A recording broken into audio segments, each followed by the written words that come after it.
सूंघने की और टेस्ट करने की शक्ति सबसे अलग है। वो कभी भी बासी या बेकार खाना नहीं खाता, बल्कि वो सबसे बेहतरीन खाने को चुनता है। उसे अच्छा नहीं लगता कि दूसरे चूहे जंक में से, कबाड़ में से खाना खाते हैं। वो नहीं चाहता कि वो ऐसा खाना खाए। अब जिस बूढ़ी औरत के घर पर ये रहते हैं, वो टीवी पर पेरिस के एक बहुत बड़े शेफ का शो देखती है जिसका नाम गुस्ताव है, और रेमी इसका बहुत बड़ा फैन होता है। उसका सपना होता है कि एक दिन वो उसी की तरह शेफ बनेगा। और एक दिन जब वो उसका शो देख रहा होता है तो बूढ़ी औरत को पता चल जाता है कि उसके घर में रैट है। वो रेमी पर गोली चलाती है और एक गोली गलती से एटिक पर भी लग जाती है जहाँ पर रैट्स की कॉलोनी है। वो पूरे के पूरे रैट्स नीचे आकर गिरते हैं। बूढ़ी औरत देखकर घबरा जाती है और अगले पल वो अपनी गन से उन सब पर हमला कर देती है। रैट्स की पूरी कॉलोनी अपनी जान बचाने के लिए यहाँ से भागती है, और तभी रेमी की नजर गुस्ताव की रेसिपी वाली बुक पर पड़ती है, जो बुक उसे बहुत ज्यादा अच्छी लगती है। और वो अपनी जान की परवाह किए बगैर उस बुक को लेने के लिए आगे बढ़ जाता है, जबकि सभी रैट्स बाहर बारिश में अपनी जान बचाने के लिए पानी से होते हुए सीवर के अंदर चले जाते हैं। रेमी भी बुक लेकर उसके अंदर आ जाता है, पर अब वो अपनी कॉलोनी से पूरी तरह से अलग हो चुका है। उसे नहीं पता कि उसके साथी कहाँ पर है। वो उन्हें ढूंढने की बहुत कोशिश करता है, लेकिन वो उसे नहीं मिलते,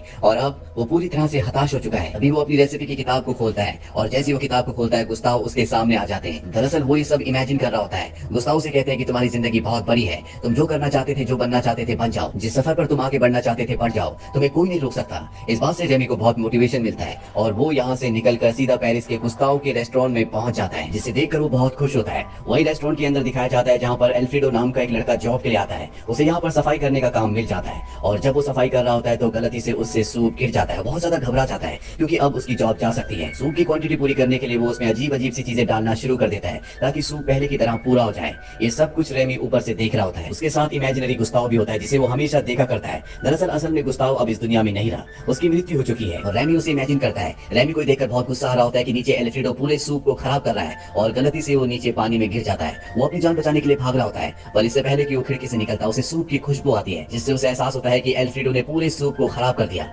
और अब रेमी खुद ही सूप में अलग अलग तरह के इंग्रेडिएंट्स डालना शुरू कर देता है। वो उसमें कई हर्ब्स डालता है, कई मसाले डालता है, और तभी उसे एल्फ्रेडो ऐसा करता हुआ देख लेता है। एल्फ्रेडो उसे पकड़ने के लिए उसे बर्तन के नीचे फंसा लेता है, पर यहाँ पर अब हेड शेफ आ चुका है। वो जब एल्फ्रेडो को देखता है तो उसे लगता है कि एल्फ्रेडो सूप में अलग अलग एक्सपेरिमेंट्स कर रहा है। वो उसे बहुत डांटता है, और ठीक इसी वक्त यहाँ पर एक वेटर आता है, और वो सूप निकाल कर बाहर एक लेडी के लिए ले जाता है, जो कि एक क्रिटिक है, जो खाने पीने की चीजों पर रिव्यू देती है। अब जो यहाँ पर हेड शेफ होता है वो उसे रोकने की कोशिश भी करता है, लेकिन तब तक वेटर जा चुका होता है। वो लेडी सूप पीती है, और इसके बाद वो हेड शेफ को बुलाती है और कहती है कि मैंने इससे बेहतरीन सूप कभी नहीं पिया। ये सुनने के बाद वो हैरान हो जाता है। वो हैरान परेशान अंदर किचन में आता है और खुद भी सूप को टेस्ट करता है। सच में सूप बहुत ज्यादा टेस्टी होता है। इसके बाद वो एल्फ्रेडो से पूछता है कि तुमने इतना टेस्टी सूप कैसे बनाया, तुम्हें हमारे सामने सूप को बनाना होगा। एल्फ्रेडो को खुद भी समझ में नहीं आ रहा होता। वही रेमी को दिखाया जाता है जो बर्तन के नीचे से अपनी जान बचाने के लिए खिड़की से भाग रहा होता है। तभी शेफ उसे देख लेता है, और वो एल्फ्रेडो से कहता है कि इसे पकड़कर बाहर फेंक दो। एल्फ्रेडो रेमी को पकड़कर बाहर ले जाता है, लेकिन वो उसे फेंकता नहीं है, बल्कि उसे पूछता है कि तुमने सच में सूप बनाया था। रेमी अपना सर हिला के उसे हाँ कहता है। इसके बाद वो रेमी को जार से निकालता है। रेमी बहुत ज्यादा डरा हुआ होता है, इसीलिए वो भाग जाता है। एल्फ्रेडो इससे बहुत उदास हो जाता है क्योंकि अगले दिन उसे सूप बनाना होगा। रेमी